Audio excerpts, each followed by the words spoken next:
السلام علیکم دوستو، میں ہوں علی رضا اور آپ دیکھ رہے ہیں اے آر نالج۔ محترم ناظرین، سائنسدانوں کے مطابق انہوں نے ایک 3000 سال پرانے مصری راہب کی موت کے بعد دوبارہ زندہ ہونے کی خواہش کچھ حد تک پوری کر دی ہے۔ یہ تب ممکن ہوا کہ جب انہوں نے اس کی حنوط شدہ لاش یا ممی میں موجود آواز کی نالی کی ایک مصنوعی شکل تیار کی اور اس سے پیدا ہونے والی آواز کی ایک نقل تیار کر لی۔ اس کا نام نشیامون ہے اور وہ فرعون کے عہد میں ایک راہب تھا، اور اس کے مرنے کے بعد اس کی لاش کو حنوط کر کے تابوت میں بند کر دیا گیا۔ 200 سال پہلے یہ تابوت لندن کے ایک میوزیم میں پہنچ گیا۔ 3000 سال پرانے مصر کے اس دور میں بادشاہوں اور اہم شخصیات کو مرنے کے بعد خاص عمل سے حنوط کر دیا جاتا تھا تاکہ ان کی لاشیں ہمیشہ کے لیے محفوظ ہو جائیں۔ تصور یہ تھا کہ ایک زمانہ آئے گا کہ وہ دوبارہ جی اٹھیں گے۔ چنانچہ بادشاہوں ان کے مقبروں میں ان کی حنوط شدہ لاشیں اور ان کے ساتھ ان کے خزانے اور غلاموں تک کو محفوظ کر دیا جاتا تھا۔ لیکن نشیامون کا معاملہ دوسرے لوگوں سے ذرا مختلف تھا۔ وہ ایک بڑا راہب تھا اور اپنے آپ کو سچ کی آواز کہتا تھا۔ جس تابوت میں اس کی حنوط شدہ ممی رکھی ہوئی تھی، اس پر بھی سچ کی آواز کی عبارت لکھی ہوئی تھی۔ نشیامون چاہتا تھا کہ جب وہ زندہ ہو کر بولنا شروع کرے گا تو پھر سے سچ کی روشنی پھیلائے گا۔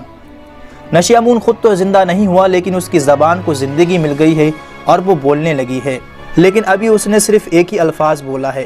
اس کی آواز کی ریکارڈنگ یوٹیوب اور سائنس کی انٹرنیٹ سائٹ پر موجود ہیں۔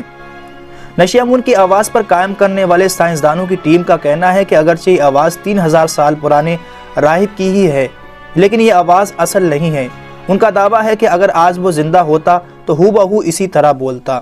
یونیورسٹی آف لندن کے رائل ہالوے کالج میں زبان سے متعلق ایک ماہر ڈاکٹر ڈیوڈ ہاورڈ کی قیادت میں سائنسدانوں کی ایک ٹیم نے یہ جاننے کے لیے کہ نشیامون کی آواز کیسی تھی، سٹی اسکین کا استعمال کرتے ہوئے اس کے منہ اور گلے کی 3D نقشہ بنایا، جس سے انہیں یہ معلوم ہوا کہ اس کے گلے کی بناوٹ کیسی تھی اور آواز پیدا کرنے والے اعصاب کی نوعیت کیا تھی۔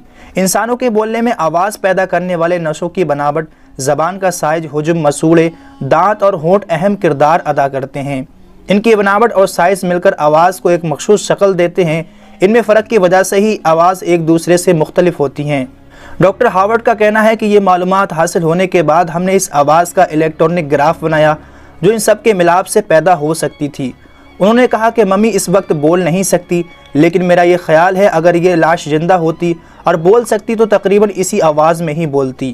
آواز پیدا کرنے کا یہ عمل کافی دلچسپ تھا۔ سائنسدانوں نے 3D سٹی اسکین سے حلق آواز پیدا کرنے والے اعصاب، ہونٹوں اور زبان کی تصاویر بنائی اور پھر ان چیزوں کو 3D پرنٹرز پر تیار کر جوڑ لیا۔ اس کے بعد انہیں کمپیوٹر سے جوڑ کر آواز کی لہر پیدا کی گئی اور اسے ریکارڈ کر اسپیکر پر سنا گیا۔ سائنسدانوں کا دعویٰ ہے کہ 3D پرنٹر سے تیار کردہ آواز پیدا کرنے والے اجزاء، کمپیوٹر سافٹ ویئر اور اسپیکر کی مدد سے مصنوعی طور پر اس آواز کی ہو بہو نقل پیدا کی جا سکتی ہے جو اس کی زندگی میں تھی۔ نشیامون کی وہ واحد حنوط شدہ لاش ہے کہ جو 11ویں فرعون کے دور کی ہے۔ اس نے اہم معلومات فراہم کی ہیں۔ سائنسدانوں کو اس کے واقعات پر کیے گئے تجربات سے قدیم مصر کو سمجھنے میں کافی مدد حاصل ہوئی ہے۔ اسی کے ساتھ دوستو آج کی ہماری ویڈیو کا بھی اختتام ہوتا ہے۔ ویڈیو پسند آنے کی صورت میں اسے لائک اور زیادہ سے زیادہ اپنے تمام دوستوں کو شیئر ضرور کیجیے گا، اور اچھی ویڈیوز کے لیے ہمارے چینل کو بھی سبسکرائب ضرور کیجیے گا۔ ہماری اگلی ویڈیوز آنے تک اپنا اور اپنوں کا بہت خیال رکھیے گا۔ جب تک کے لیے اللہ حافظ۔